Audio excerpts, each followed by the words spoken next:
నీలాంబరి 5వ భాగం. 4వ భాగంలో సుగాత్రి స్థితిగతులు, కుటుంబ నేపథ్యం తెలుసుకుంటాడు జయదేవ్. ఇక ఆ క్రమంలో డాక్టర్ నీలిమను కూడా కలుసుకుంటాడు. కథ కొనసాగుతుంది. ఈరోజు సుగాత్రి ఇంటికి వెళ్ళానమ్మా. తను ఎలా ఉంది జయదేవ్కు, వసుదేవ్కు? అన్నం వడ్డిస్తూ అడిగింది. చాలా డల్గా కనబడింది. మళ్ళీ సరదాగా మాట్లాడిందనుకో. సుగాత్రి ఎవరు? వసుదేవ్కి అర్థం కాలేదు. దేవకి అన్ని విషయాలు చెప్పింది. ఆ అమ్మాయిని మిడిల్ క్లాస్ లైఫ్ను గమనించి రచనలు చేయమన్నాను. ఈరోజు వాళ్ళ ఇంటికి వెళ్తే అలా అన్నందుకు నిజంగా బాధపడ్డాను. అంత చిన్న వయసులో ఎన్ని కష్టాలు పడుతోందో చూస్తే చాలా బాధగా అనిపించింది అంటూ అన్ని విషయాలు వివరంగా చెప్పాడు జయదేవ్. అయ్యో పాపం అంది దేవకి నొచ్చుకుంటూ. వసుదేవ్ ఆలోచనలో పడ్డాడు. వాళ్ళ ఇంటికి పక్కనే డాక్టర్ నీలిమ ఉంటుంది. చాలా స్మార్ట్గా ఉంటుంది. పెయింటింగ్స్ ఎంత అందంగా వేస్తుందో చెప్పలేను అంటూ నీలిమ గురించి చెప్పాడు. నా సాటి వాళ్ళు, నాకంటే చిన్నవాళ్ళు తల్లి తండ్రి ఉండి లేక ఎంత బాధపడుతున్నారో చూశాక నాకు చాలా గిల్టీగా అనిపించిందమ్మా. నన్ను అన్ని విధాలా సుఖంగా పెంచారు, ఏ కష్టం తెలియకుండా. నేను ఎంత అదృష్టవంతుడినో ఈరోజు ఇంకా బాగా అర్థమైంది. దేవకి ఏమీ మాట్లాడలేదు. వసుదేవ్ అతి కష్టం మీద ఆనందానికి అశ్రువులకు ఆనకట్ట వేశాడు. ఎంతో శ్రద్ధగా పెంచుకున్న గులాబీ మొక్కకు అందమైన పువ్వు పూస్తే ఆ సంరక్షణ చేసిన వ్యక్తి కళ్ళల్లో మెదిలే సంతృప్తి కొడుకును చూస్తుంటే కలిగింది. సుగాత్రి వాళ్ళు ఆ అబ్బాయి చదువు కోసం చాలా కష్టపడుతున్నారని అన్నావు కదా. ఆ ఫీజుల ఖర్చుకు మనం సహాయం చేస్తే ఎలా ఉంటుంది? తన మనసులోని ఆలోచనే తండ్రికి రావడం చూసి చాలా సంతోషపడ్డాడు జయదేవ్.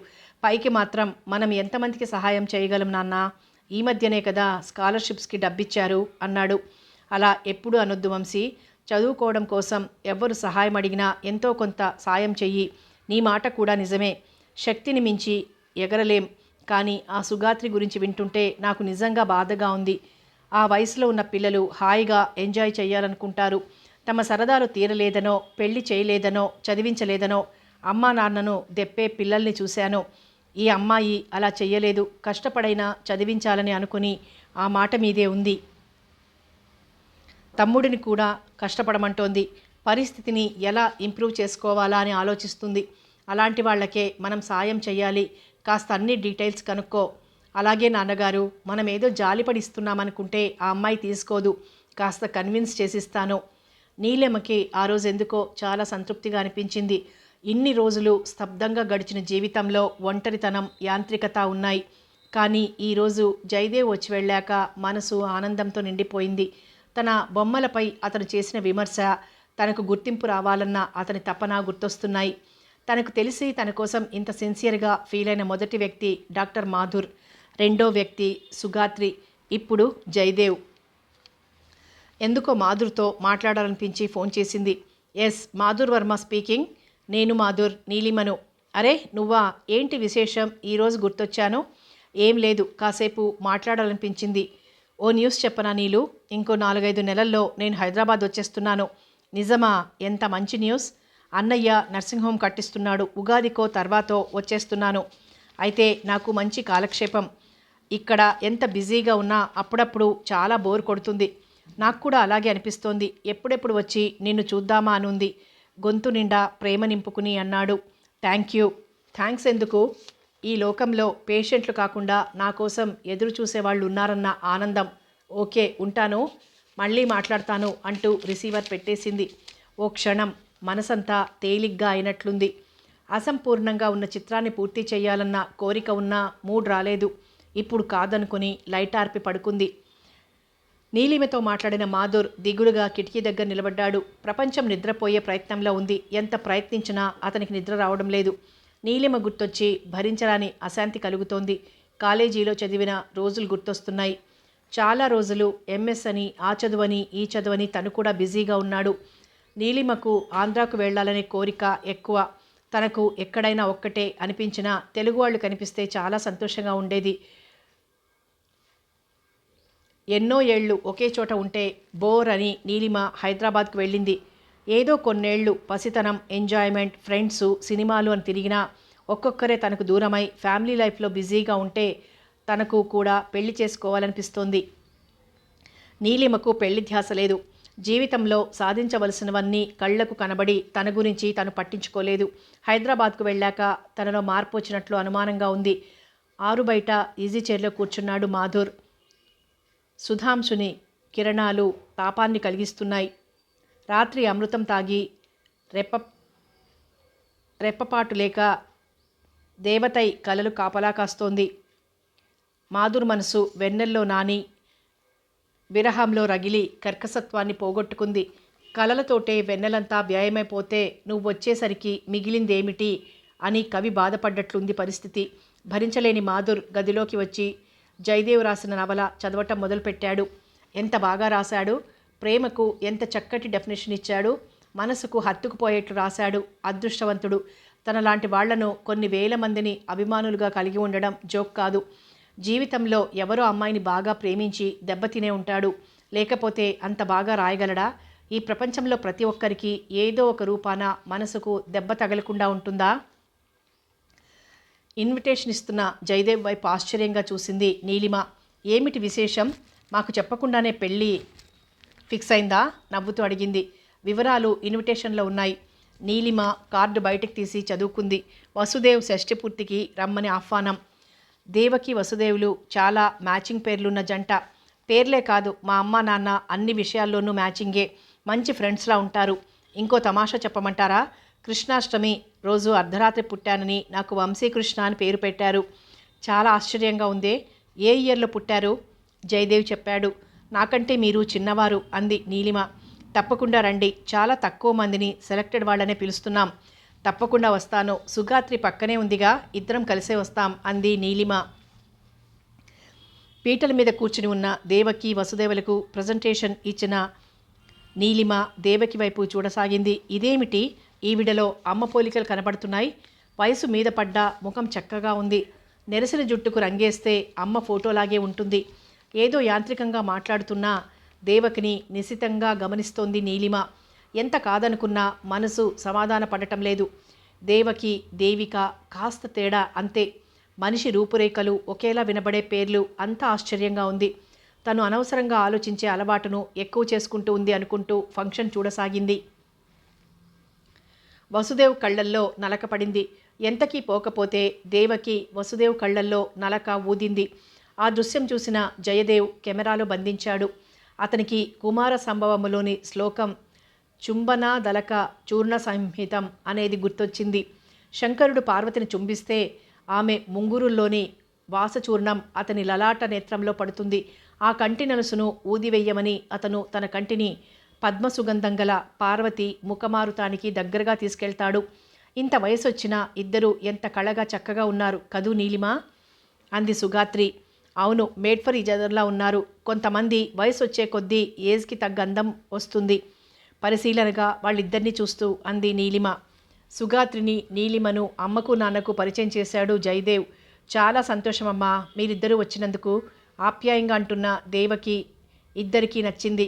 భోజనం ముగించిన నీలిమ సుగాత్రి ఇంటికి బయలుదేరారు. ఉదయం నుండి విశ్రాంతి లేకుండా ఉండిన దేవకి సాయంత్రానికి అలసిపోయింది. భరించలేని కడుపు నొప్పి, అసౌకర్యంతో కళ్ళల్లో నీళ్లు తిరిగాయి. ఏమైంది? కంగారుగా అడిగాడు వసుదేవ్.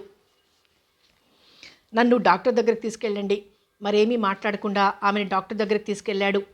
మందులకు దేవకి బాధ తగ్గలేదని గ్రహించిన డాక్టర్ దేవకిని మరోసారి పరీక్షించింది. మీరు ఆపరేషన్ చేయించుకోక తప్పదండి, యూట్రస్ తీసేయాలి అంటూ అన్ని విషయాలు వివరంగా చెప్పింది ఆవిడ. వసుదేవ్ దిగులు పడ్డాడు. డాక్టర్ చెప్పిన విషయం జయదేవ్కు చెప్పాడు. ఏం చేద్దామంటారు? ఇంకెవరైనా మంచి డాక్టర్ చూపిద్దామా? నేను అదే అనుకుంటున్నాను వంశీ. ఈ మధ్య ప్రతి చిన్న వాటికి ఆపరేషన్ చేయాలని అనేస్తున్నారు. నార్మల్ డెలివరీల కన్నా సిజేరియన్ కేసులు ఎక్కువగా ఉన్నాయి. డబ్బుల కోసం ఇలా చేస్తారో అవసరమే చేస్తారో తెలీదు దిగులుగా అంది దేవకి. నిజమే వంశీ, ఇంకెవరినైనా కన్సల్ట్ చేద్దాం కంగారును కంట్రోల్ చేసుకుంటూ అన్నాడు వసుదేవ్.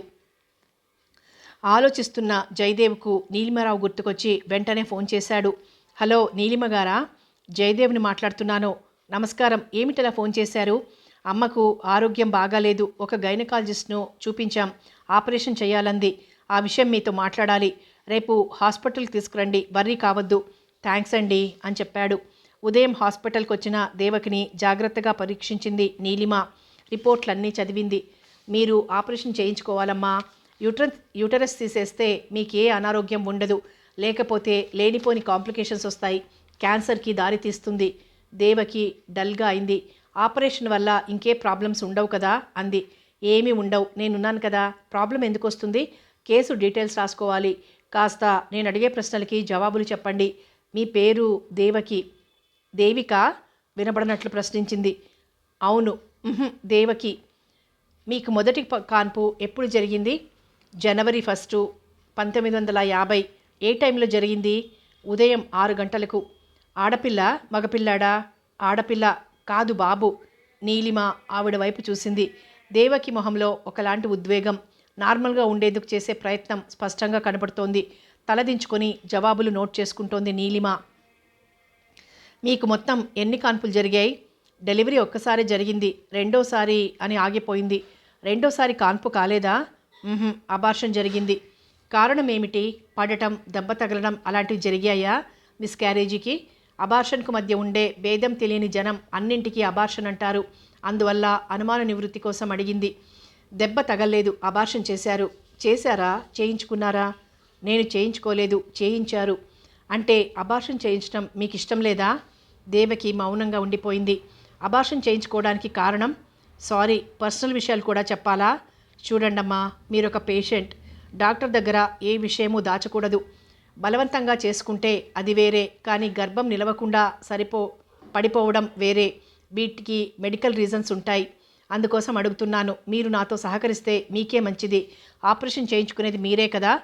ఒక్క క్షణం మౌనంగా ఉండిన దేవకి చెప్పడం మొదలుపెట్టింది.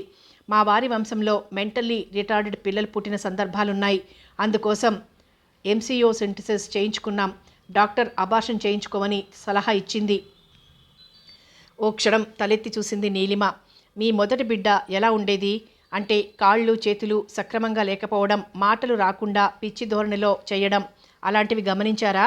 పరీక్షగా చూస్తూ అడిగింది. దేవకి భరించలేనట్లు, తట్టుకోలేనట్లు అయింది. నిస్సహాయత, బాధ అన్నీ కలిసి ముఖంలో ప్రతిఫలించాయి. చచ, అలాంటిదేం లేదు. చాలా అందంగా, తెలివిగా ఉండేది. స్కూల్కి వెళ్ళకముందే రైమ్స్ అన్నీ చెప్పేసేది. దేవకి ఒక్క క్షణం తనను తాను కంట్రోల్ చేసుకుంది. వంశీలో మాకు ఏ లోపం కనిపించలేదు.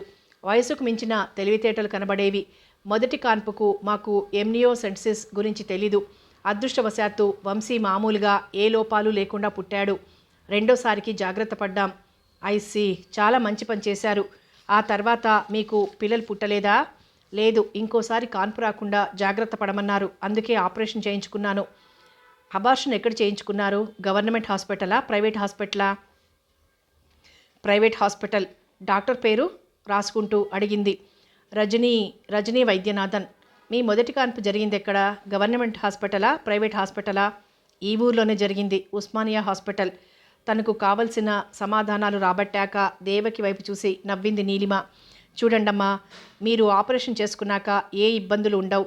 మీ భారం నా మీద వేసి నిశ్చింతగా ఉండండి. మీరు చాలా నీరసంగా కనబడుతున్నారు. మాట్లాడేటప్పుడు టెన్షన్గా ఉండడం, తడబడడం బలహీనతల వల్లే వస్తుంది. కొద్ది రోజులు ఈ మందులు వాడండి అంటూ ప్రిస్క్రిప్షన్ చేతికిచ్చింది. బయట వెయిట్ చేస్తున్న జయదేవ్ ఆయా రమ్మని చెప్పడంతో లోపలికొచ్చి కూర్చున్నాడు. ఆపరేషన్ డేట్ ఫిక్స్ చేసి ముందు రోజే వచ్చి హాస్పిటల్లో అడ్మిట్ కమ్మని చెప్పింది నీలిమ. అమ్మకేం పర్వాలేదా? తగ్గిపోతుందా? ఎంత కామ్గా అడిగినా జయదేవ్ గొంతులో ఆతృత వినబడుతూనే ఉంది. మీరేం భయపడక్కర్లేదు. ఇంకా చిన్న వయసులో ఉన్న వాళ్ళను కూడా ఈ ఆపరేషన్ చేస్తాము అంటూ ధైర్యం చెప్పింది నీలిమ. దేవకిని ఎంతో ప్రేమగా జాగ్రత్తగా తీసుకెళ్తున్న జయదేవ్ను చూసి నీలిమ మనసు భారంగా అయింది. ఇంటికి వెళ్ళాక దేవకి చెప్పిన సమాధానాలను ఓసారి చూసుకుంది నీలిమ. తను వినబడినట్లు దేవిక అంటే అవును, కాదు, దేవకి అంది. మొదటి కాన్పులో ఆడపిల్ల మగపిల్లవాడా అంటే ఆడపిల్ల, కాదు మగపిల్లవాడు అంది. ఎంత తడబడ్డా ఇలా చెబుతారా? పోనీ ఒక్కోసారి ఒకదానికి బదులు మరోటి పొరపాటున అంటారనే అనుకుందాం. మొదటి కాన్పు జరిగింది జనవరి 1, 1950. నేను కృష్ణాష్టమి రోజు అర్ధరాత్రి పుట్టానని వంశీకృష్ణ అనే పేరు పెట్టారు. జయదేవ్ మాటలు గుర్తొచ్చాయి.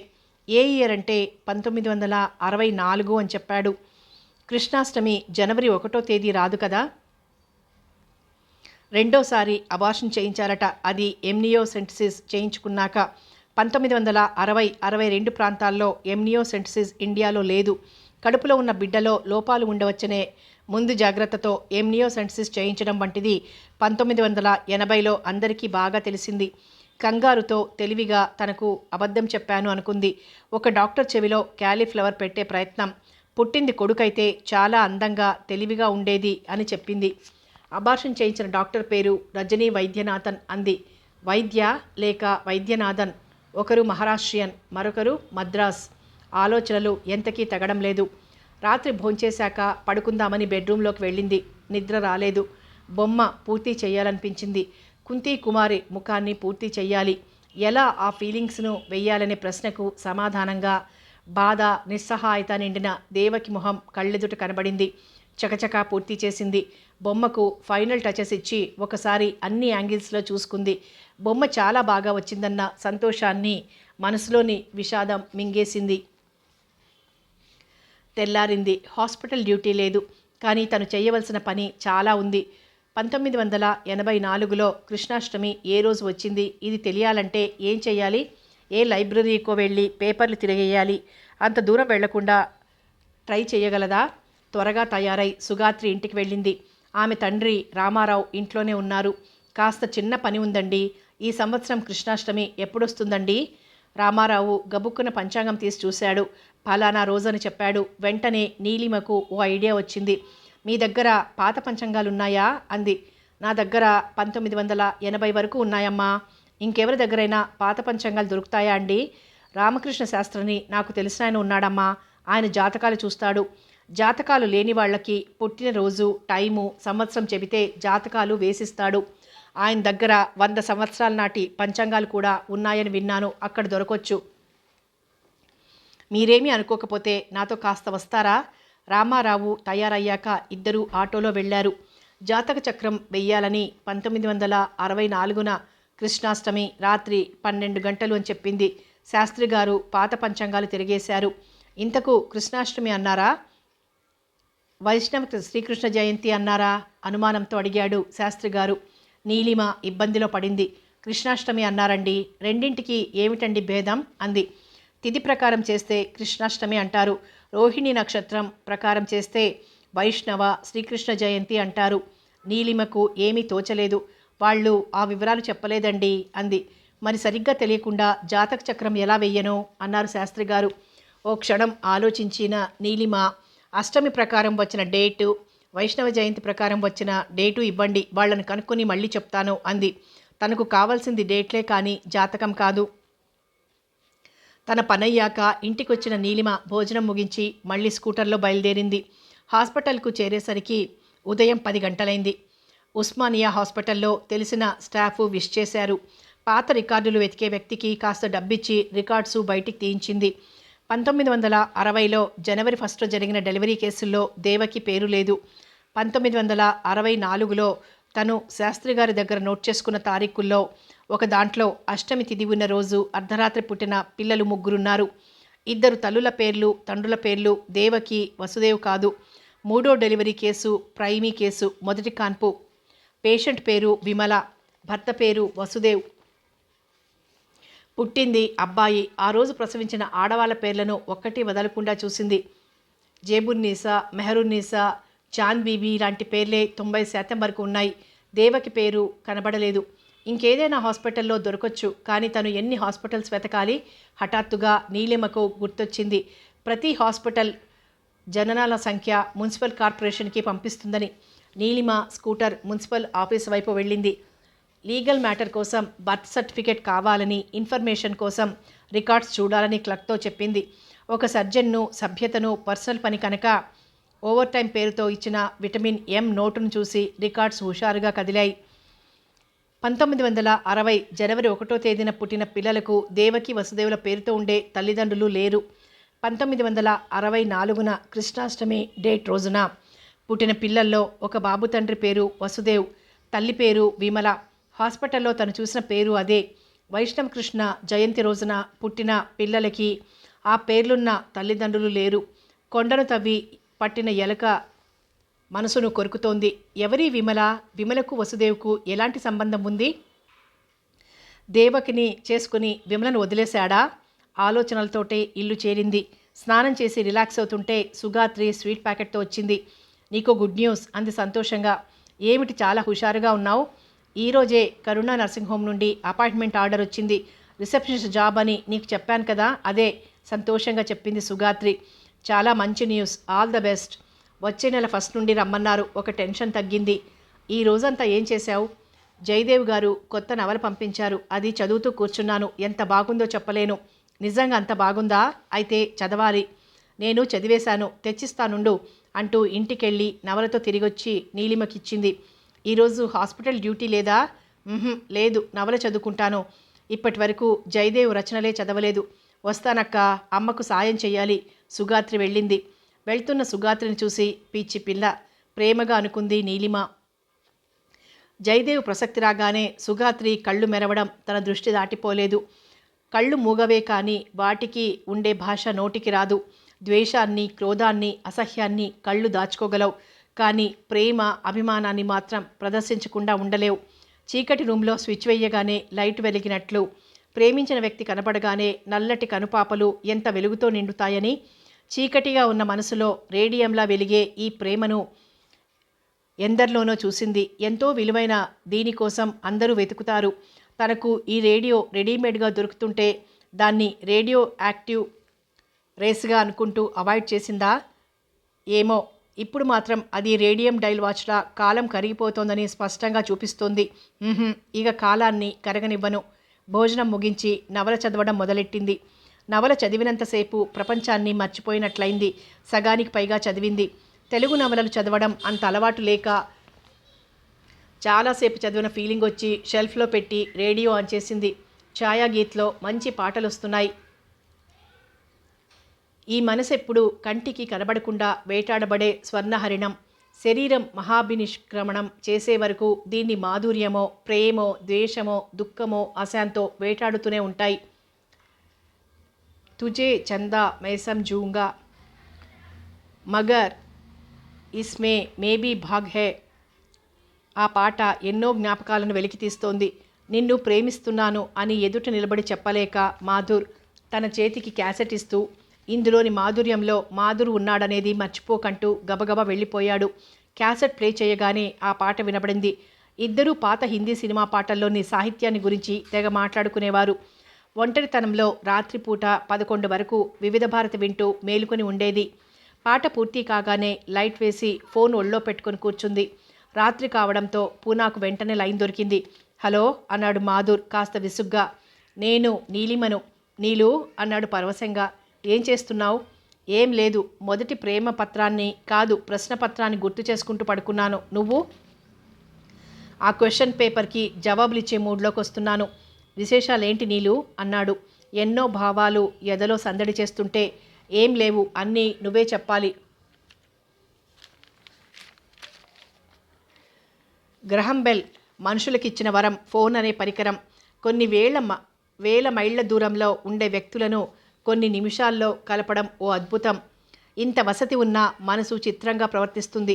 ఎన్నో చెప్పాలనుకుని ఆ వ్యక్తి గొంతు వినబడగానే ఉద్వేగంలో కొన్ని మాత్రమే చెప్పి ఏం మాట్లాడాలో తోచక రిసీవర్ పెట్టేశాక అయ్యో ఇవి మర్చిపోయామే అని తల కొట్టుకుంటారు.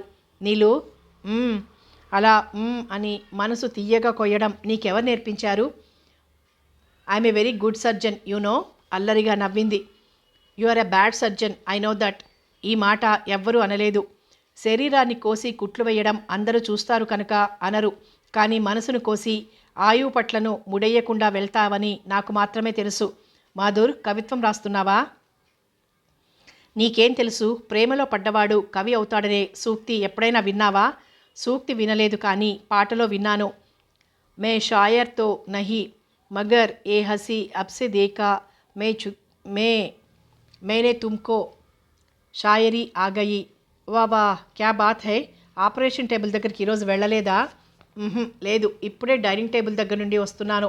ఒంటరిగా ఉంటే బోర్ కొట్టి జయదేవ్ నవల చదువుతూ భోంచేశాను.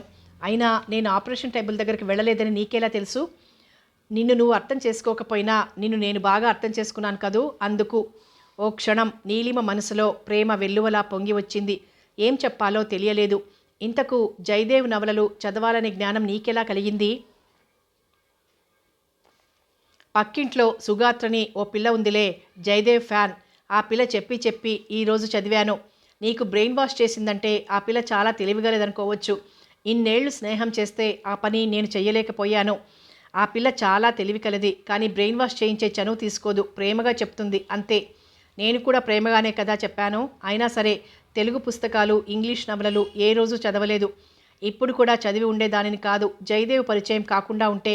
ఏంటి, జయదేవ్ పరిచయం అయ్యాడా? ఎవరు? సుహాసిని రాసిన జయదేవేనా? ఆశ్చర్యంగా అడిగాడు మాధుర్. అవును, ఆ జయదేవే. ఇక్కడికోసారి వచ్చాడు కూడా. ఇక్కడికి అంటే? అదే మన ఇంటికి అంది. ఎందుకో మా ఇంటికి అనలేక. నమ్మలేకుండా ఉన్నాను. అసలు ఎలా పరిచయం? పక్కింటి సుగాత్రికి పరిచయం అయితే మన ఇంటికి తీసుకొచ్చింది. నా గురించి డబ్బా కొట్టిందట. అది విని నన్ను, నా పెయింటింగ్స్ని చూసేందుకు వచ్చాడు. నా పెయింటింగ్స్ని ఎంత మెచ్చుకున్నాడో చెప్పలేను. మీరే గనక ఎప్పుడో పరిచయం అయి ఉంటే మీ పెయింటింగ్స్ గురించి ఎప్పుడో పేపర్లో వచ్చేదని, ఎగ్జిబిషన్ ఏర్పాటు చేసి ఉండేవాడినని అన్నాడు. చాలా మంచివాడు. ఓ క్షణం మాధుర్ మనసు చాలా బాధపడింది. జయదేవ్ మొగాళ్ళు సైతం పరిచయం చేసుకోవాలని తప్పించే రచయిత, తనకు అభిమాని, సాహిత్యం గురించి తెలియని వ్యక్తిని చూసి ఆ పెయింటింగ్స్ మెచ్చుకుని ఇంతగా ప్రోత్సాహం ఇచ్చాడంటే ఓ క్షణం భరించలేకపోయాడు. ఏమిటి మాట్లాడటం లేదు? వినబడలేదా? వింటున్నాను, చెప్పు. జయదేవ్ విశేషాలేంటి? చాలా మంచివాడు. వెకిలి వేషాలు లేవు. Young fellow. తెల్లగా ఉండడు కానీ చాలా స్మార్ట్గా ఉంటాడు. కారులో వస్తుంటాడు. చాలా తెలివిగలవాడు. జోకులేస్తాడు. అతనితో మాట్లాడుతుంటే టైం తెలియదు. ఒకప్పుడు ఒంటరిగా అనిపించేది, ఇప్పుడు అలా అనిపించడం లేదు. ఇంకా ముందు పరిచయమై ఉంటే బాగుండేదనిపించింది. దేవకి గుర్తొస్తుంటే అంది. మనసును కోసినట్లయింది మాధుర్కు. ఎందుకో ఒకలాంటి కసి వచ్చింది. నాకు కూడా ఈ మధ్య ఓ అమ్మాయి పరిచయమైంది. నాతో కూడా డాక్టర్గా పనిచేస్తోంది. చాలా అందంగా ఉంటుంది. మల్లెలు, గులాబీలు కలిసిన ఒంటి రంగు. అంత ఫెమినిటీ ఎక్కడా చూడలేదు. నేను కనిపిస్తే చాలు కబుర్లు చెప్తుంది. మొన్న పెళ్లి చేసుకోమని అడిగింది. నీలిమకు చాలా నీరసంగా అనిపించింది. మనసు చాలా విచిత్రంగా ప్రవర్తిస్తుంది. ఇంట్లో ఉండే సైకిల్తో ఆడుకోకుండా మూల పడేసి ఉంచిన పసివాడు, ఎవరైనా పిల్లలు తన సైకిల్ మీద కూర్చుంటే వాళ్ళు పైకి లేచేదాకా ఏడ్చి, ఆ తర్వాత వాళ్ళు వెళ్లే వరకు ఆ సైకిల్ దిగడు. పసితనం నాటి లక్షణం మనిషిలో మళ్ళీ కనబడేది ప్రేమ విషయంలోనే. తనకు కావలసిన వాళ్ళ విషయంలో కనబడుతుంది. ఇన్ని రోజులు ఎంతో ఒంటరిగా అనిపించినా ఇప్పుడు ఆ అమ్మాయి కనబడ్డాక చాలా చేంజ్గా అనిపిస్తోంది. మొన్న ఇద్దరం హోటల్కి వెళ్ళాం. డిన్నర్ చాలా ఎంజాయ్ చేశాం. కావాలనే అబద్ధం చెప్పాడు మాధుర్. నీలిమకు ఇంకేమీ మాట్లాడాలనిపించలేదు. ఉంటాను మాధుర్ అంటూ ఫోన్ పెట్టేసింది. హఠాత్తుగా ప్రపంచం చీకటిగా అనిపించింది. ఇప్పటి వరకు అన్ని ఫీలింగ్స్ చెప్పుకునేందుకు మాధుర్ ఉన్నాడనుకుంటే ఇప్పుడు అతను కూడా దూరం అయిపోతున్నాడు. అవును, తప్పు అతనిది కాదు, తనదే. ఒక మగవాడు శరీరాన్ని, మనసును ఎన్ని రోజులు నిగ్రహించుకుంటాడు? ఓ క్షణం చాలా దుఃఖం కలిగినా ఓర్చుకుంది. అలవాటు ప్రకారం అన్నీ మర్చిపోగలను అనుకుంది. కానీ బాధ భరించలేక కాసేపు బాగా ఏడ్చేసి మొహం కడుక్కుంది. నిద్ర పట్టక సగం చదివిన జయదేవ్ నవల బయటికి తీసింది. ఫోన్ పెట్టేసిన మాధుర్ మనసు చేదుగా అయింది. ఎన్నేళ్లు పిచ్చివాడిలా ఎదురు చూశాడు. ఆడపిల్లలు దొరక్క కాదు, నీలిమ లాంటి స్త్రీ కనబడక. అందం చూసి తను నీలిమను లైక్ చేయలేదు. అందంలో నీలిమను మించిన వాళ్ళున్నారు. మొదటిసారి చూసి ఇష్టపడిన మనసును మరొకరు నచ్చడం లేదు. సాటి మెడికోల్లో ఎంతమంది ఆడపిల్లలు మగవాళ్లతో పూసుకు తిరుగుతూ సమాన స్థాయిలో మాట్లాడుతున్నాము అనుకుంటూ కోటేసుకొని స్టెథోస్కోప్ మెళ్ళో వేసుకోగానే పోజులు కొట్టేస్తూ ఉండే ఆడపిల్లలంటేనే తనకు చిరాగ్గా ఉండేది. అలాంటిది తన జూనియర్ అయిన నీలిమ సింపుల్గా, డిగ్నిఫైడ్గా కనబడగానే ఒకలాంటి అభిమానం కలిగింది. ఎప్పుడు మాట్లాడినా మెడికల్ ప్రొఫెషన్ గురించి, మంచి పాటల గురించి, పెయింటర్స్ గురించి మాట్లాడుతూ తనను మగవాడుగా కాకుండా మంచి ఫ్రెండ్గా భావించే నీలిమంటే అభిమానాన్ని పిచ్చిగా పెంచుకున్నాడు. స్త్రీతత్వం, మానవత్వం, మంచితనం ఉన్న ఆ అమ్మాయిని చూస్తుంటే చాలా ఆశ్చర్యంగా ఉండేది. తనొక స్త్రీననే స్పృహ ఈ అమ్మాయికి లేదా అనిపించేది. ఎప్పుడూ చదువు, అందరూ తను మంచి నోట్సులు ఇంకొకరికి ఇస్తే వాళ్లకు ఈక్వల్ మార్క్స్ వస్తాయనే భయంతో ఇచ్చేవాళ్ళు కాదు. నీలిమ ఎవరడిగినా తన నోట్స్ ఇచ్చేసేది. నీలిమకు ఆ విషయం ఒకసారి చెప్తే పోనివ్వండి అనేది. తెలుగు వాళ్ళు తక్కువగా ఉండే చోట ఒక్క నీలిమ అందరూ లేని లోటును తీర్చింది. అందరూ మద్రాసీలు అని అనేవాళ్ళు, అయినా చాలా అభిమానంగా ఉండేవాళ్ళు. నీలిమ కోసం ఓ మహారాష్ట్రియన్, ఓ మలయాళీ బాగా ట్రై చేశారు. ఆవిడ సరే అంటే చాలు మా ఇంట్లో అందరినీ ఎదిరిస్తామనేవారు. భార్య జీనియస్గా ఉంటే కష్టం, మనం తెలివి తక్కువ వాళ్లంగా తేలిపోతుంటే భరించడం అంత సులభం కాదు అనేవాడు ఇంకొకడు. నీలిమలోని బ్యాలెన్సింగ్ నేచర్ తనకు అన్నింటికంటే నచ్చిన విషయం. దేనికి తొందరపడదు. ఈరోజు జయదేవ్ లాంటి వ్యక్తి నీలిమను మెచ్చుకున్నాడంటే అందులో వింతేమీ లేదు. ఇన్నేళ్లు ఒంటరితనం అనుభవించిన వ్యక్తి ఈరోజు జయదేవ్ కంపెనీలో అన్నీ మర్చిపోతుందంటే అతను చాలా ఆకర్షణీయంగా ఉండాలి. ఈర్ష్య కాకపోయినా ఎందుకో నీలిమ దూరం అవుతుందన్న భావన బాధను కలిగిస్తోంది. ఇంకా పాటలు వస్తూనే ఉన్నాయి. ముఖేష్ పాటలో కొన్ని లక్షల మగ హృదయాల వేదన, ఈర్ష్య తొంగిచూస్తున్నాయి. నువ్వు నేను కావాలని కోరుకోకపోయినా పర్వాలేదు, కానీ ఇంకో పురుషుడిని కోరుకుంటే, ప్రేమిస్తే భరించడం కష్టం. మనసు బాగులేనప్పుడు కొన్ని పాటలు పనిగట్టుకుని వచ్చినట్లు వినబడి ఇంకా ఏడిపిస్తాయి. కాసేపు ఆరుబయట కూర్చున్నాడు. ఆకాశం వైపు చూస్తూ నక్షత్రాలు లెక్కబెట్టే ప్రయత్నం చేశాడు. చిన్న పిల్లల్లా కళ్ళు బాగా స్ట్రెయిన్ అయ్యాయి. నీలిమ జ్ఞాపకాలు ఒక్కో దృశ్యం కళ్ళ ముందు కనబడుతున్నాయి. ఎలా ఉండగలడు నీలిమ లేకుండా? ఆపుకోలేని ఆక్రోశం మనసుని చీల్చుకొని వచ్చింది. చాలా అసంకల్పితంగా డైరీ అందుకున్నాడు. పెన్ తీసుకున్నాడు. ఈ నీరవ నిశీదిలో వినువీధిని విలోకిస్తున్నాను. అక్షుల గవాక్షాల నుండి ఆత్మతో ఆలకిస్తున్నాను గతం పాడిన కమనీయ గీతాన్ని. డైరీ మూసేసి బెడ్రూమ్ వైపు నడిచాడు. కాలేజీ రోజుల్లో తీసుకున్న ఫోటోలు చాలాసేపు చూశాడు. ఒక ఫోటోలో జూనియర్ల మధ్య నిలబడ్డ నీలిమ అందంగా నవ్వుతోంది. నీలిమ మెడల్స్ తీసుకున్నప్పుడల్లా ఫోటోలు తీయించి 2 కాపీలు తీసుకునేవాడు. ఓసారి తన దగ్గరున్న నీలిమ ఫోటోలను చూసుకున్నాడు.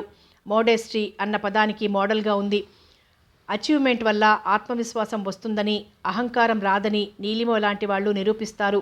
కానీ చాలామంది అహంకారాన్ని అలంకారంగా భావించి అందరూ అసహించుకునేలా ప్రవర్తిస్తారు. ఫోటోలు చూస్తుంటే దిగులు ఎక్కువైంది. అప్పటి ఆనందం, ఉత్సాహం, బ్రతుకు పట్ల వెర్రి నమ్మకం ఇవన్నీ ఏమైపోయాయి? కాలం గాలం వేసి అనుభూతులను లాక్కుంటుందా? తనలో కాలేజీ రోజుల్లోని ఉద్రేకం లేదు. కోరికల కెరటాల హోరు లేదు. నడి సముద్రం మధ్య ఒక నౌకలేని నావికుడిని భయపెట్టే అనంత జలరాశి, నిశ్శబ్దం ఇవే జీవితంలో ఒంటరితనంలో ప్రతిఫలిస్తున్నాయి. దీన్ని దాటాలంటే తనకు సంసార నౌక కావాలి. నౌకలో కూడా ఒక చక్కని చుక్క కంటే చక్కని చుక్కాని అవసరం. కానీ ఇప్పుడు అవకాశం శాశ్వతంగా పోయినట్లుంది. తీరం దగ్గరున్న నావను కెరటాలు తలక్రిందులుగా చేసిన నావికుడు మళ్ళీ ఎలాగో సక్రమంగా చేసి ముందుకు నడిపించవచ్చు. కెరటాలకు బలం ఉన్నా లోతు ఉండదు. కానీ నడి సముద్రంలో మునిగిపోతే ఇక సరిచేసుకోవడం చాలా కష్టం. నడి సముద్రంలో లోతెక్కువ. చివరి వరకు ఎదురీదడం చేతకాకపోతే చేతులెత్తేయడం. ఇదేనా జీవితం? పొంగి వచ్చిన కన్నీళ్లు కాలపు జల్లెడ నుండి జారిపోయిన అనుభూతుల్లా ఉన్నాయి. అహాన్ని మరిచి కన్నీరు కారుస్తున్నాడు డాక్టర్ మాధుర్ ఎంఎస్. రాత్రంతా సరిగ్గా నిద్రలేకపోయినా అలవాటు ప్రకారం త్వరగా మెలకువ వచ్చింది నీలిమకు. హాస్పిటల్కి వెళ్లాలని మూడ్ లేకపోవడంతో ఫోన్ చేసి రానని చెప్పేసింది. తను చేయవలసిన పనిలో సగభాగం అయింది. ఇంకో పని మిగిలింది. మాధుర్కి ఫోన్ చేసింది. 3 సార్లు రింగ్ అయినా ఫోన్ ఎత్తలేదు. ఇంకోసారి ట్రై చేసి ఇంట్లో లేడేమో అనుకుంటూ ఉంటే హలో అన్న మాధుర్ గొంతు వినపడింది. నేను నీలిమను అనగానే నిద్రమత్తు వదిలింది మాధుర్కు. అరే నువ్వా, ఏంటి మళ్ళీ ఫోన్ చేశావు? ఆశ్చర్యంగా అన్నాడు. కాస్త పనుంది, అందుకోసం. రాత్రంతా నిద్రపోలేదు. 3 వరకు మేలుకునే ఉన్నాను. ఫోన్ రింగ్ అయ్యేంత వరకు మెలకువ రాలేదు. ఎందుకు నిద్రపోలేదు? హెల్త్ పాడవదు? నిద్ర పట్టకపోవడానికి కారణాలు తెలీదు. నా రీసెర్చ్లో ఓ విషయం తేలింది. దేవతలకు రెప్పపాటు ఉండదు కదా. వాళ్లతో స్నేహం చేస్తే అమృతం లాంటి ప్రేమ తాగించేస్తారు. తమతో సమానం అన్న భ్రమ కలిగిస్తారు. ఆ అమృతం తాగిన నాలాంటి వెర్రి వెదవలందరూ రెప్పపాటు లేకుండా ఉంటారు. అది సంగతి. నీలిమ నవ్వేసింది. నీ పేరు మాధుర్ అని పెట్టిన మీ పేరెంట్స్ను ఎంతో మెచ్చుకోవాలి. ఇలా మాట్లాడతావు కదా, అవన్నీ మనసులో రికార్డ్ అవుతాయి. అప్పుడప్పుడు గుర్తొస్తే నవ్వొస్తుంది. Is it? నా మాటలు మనసులో రికార్డ్ చేసుకుని అప్పుడప్పుడు గుర్తు తెచ్చుకుని నవ్వుకునే తీరిక నీకుందా? నమ్మమంటావా? నీ దగ్గర అబద్ధాలు ఎందుకు? నిజంగా అంటున్నాను. నిన్న ఓ పని మీద ఉస్మానియా హాస్పిటల్కి వెళ్ళాను. అక్కడ బర్త్ రిజిస్టర్లో కొన్ని వివరాలు కావాల్సి వచ్చింది. అవి వెతుకుతుంటే రోజుకి ఎంతమంది పిల్లలు పుడుతున్నారో చూస్తుంటే నీ మాటలు గుర్తొచ్చి నవ్వుకున్నాను. నువ్వు అనేవాడివి కదా, పెరిగే ఇన్కమ్ ట్యాక్సు, పెరిగే సూపర్ ట్యాక్సు, ట్యాక్స్ లేనిది సెక్స్ అని. ఆ మాటలు నేను కాదు అన్నది ఆరుద్ర. దేశం ఏమవుతుందో అని భయమేసింది. దేశం గురించి, మనుషుల గురించి అట్టే ఆలోచించకు. ముందు మన గురించి మనం ఆలోచించాలి. అంటే స్వార్థంగా ఉండాలా? అది కాదు నేననేది. ప్రతి మనిషి తనను తాను బాగు చేసుకుంటే దేశం ఆటోమేటిక్గా బాగుపడుతుంది. మన జీవితాలను మనం బాగు చేసుకోకుండా నిష్ప్రయోజనంగా బ్రతికితే దేశం కూడా అలాగే అవుతుంది. ఈ మాటలకేం కానీ నువ్వు ఫోన్లో చాలాసేపు మాట్లాడుతున్నావు. ఇది ఎస్టీడీ కదా, రేపు బిల్లు చూసి గొల్లుమంటావు. విషయం త్వరగా చెప్పు.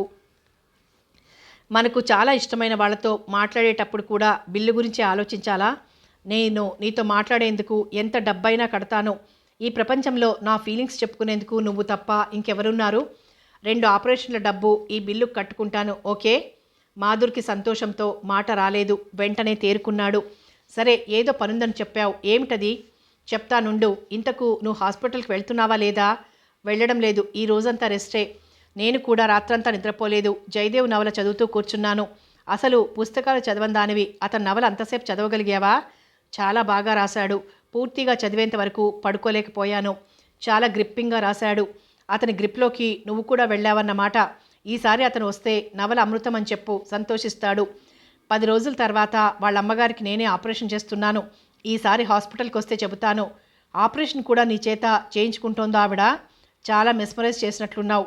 మెస్మరిజం కాదు, నమ్మకం. నమ్మకం అనేది ఏదీ ఆలోచించనివ్వదు. ఎంతో కొద్ది కాలానికే అంతగా నమ్మడం చాలా ఆశ్చర్యంగా ఉంది. పేషెంట్స్ డాక్టర్గా నేను ఎలాంటి దాన్ని అనేది విని నా దగ్గరికి వస్తారు. అంతేగాని కొత్త పరిచయాల వల్ల ఏదో 2 సార్లు చూసినందువల్ల రారు. వాళ్ళ అమ్మగారికి ఆపరేషన్ చేస్తే జయదేవిని నువ్వు రోజు చూడగలవన్నమాట. నాలాంటి ఫ్యాన్స్కి ఒక్కసారి కూడా చూసే అవకాశం రాదు.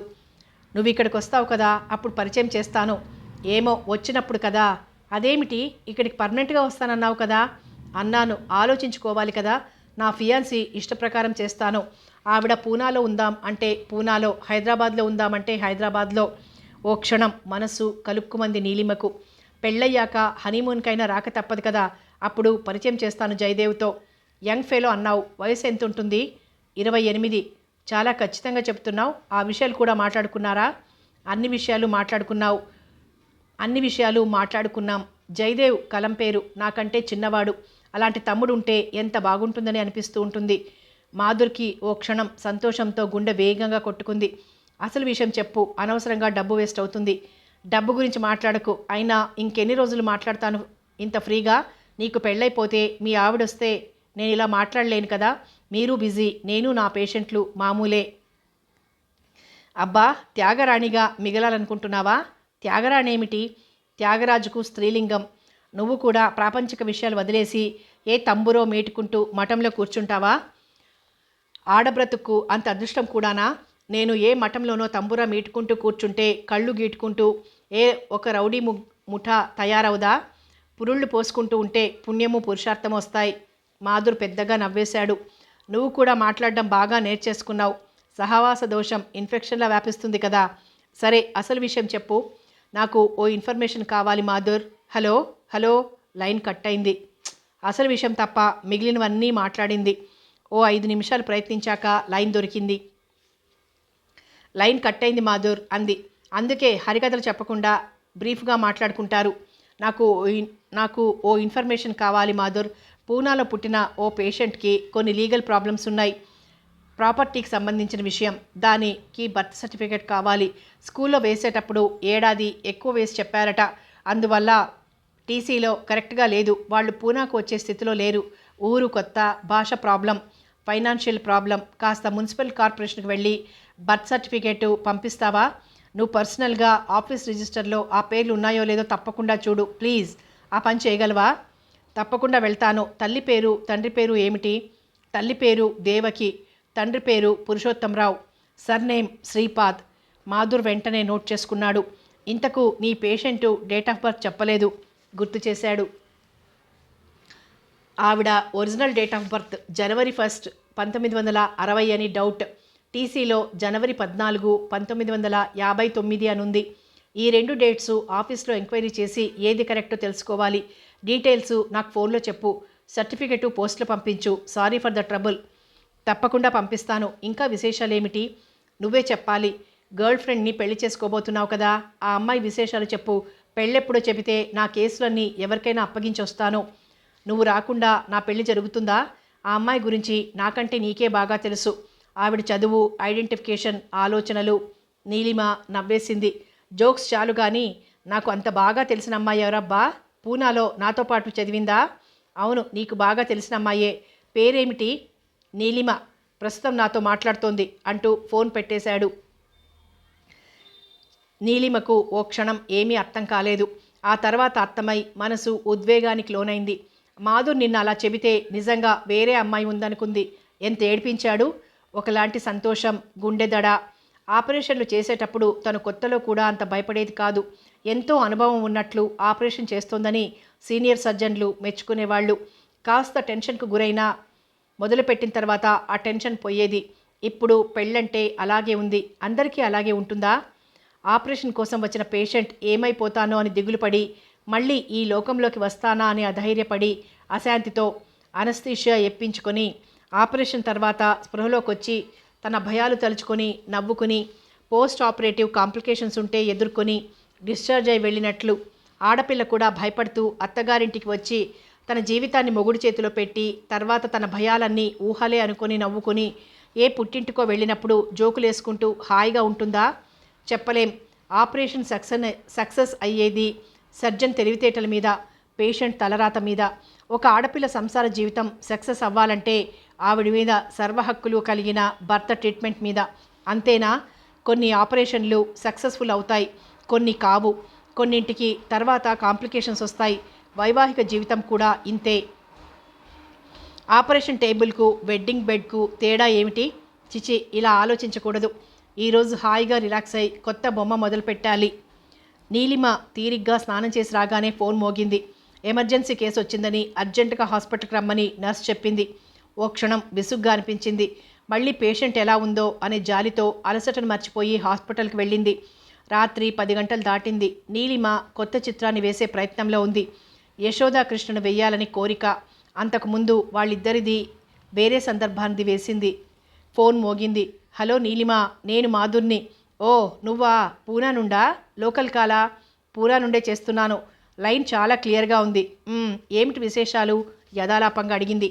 ఏం లేదు, నీతో మాట్లాడాలనిపించి చేశాను. నువ్వు అడిగిన విషయం కనుక్కున్నాను. కనుక్కున్నావా? నీలిమ కంఠంలో వినబడే ఆతృత అతనికి ఆశ్చర్యాన్ని కలిగించింది. నువ్వు చెబితే ఆలస్యం చేస్తానా?